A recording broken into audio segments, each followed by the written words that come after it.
السلام عليك يا أبا عبد الله.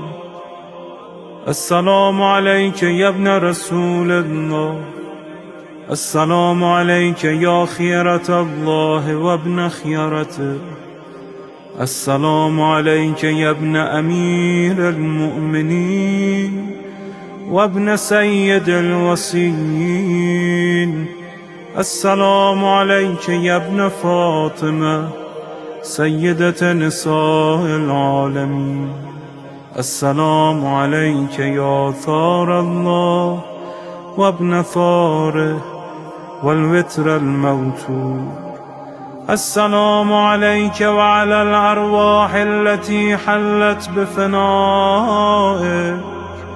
عليكم مني جميعا سلام الله أبدا ما بقيت وبقي الليل والنهار. يا أبا عبد الله.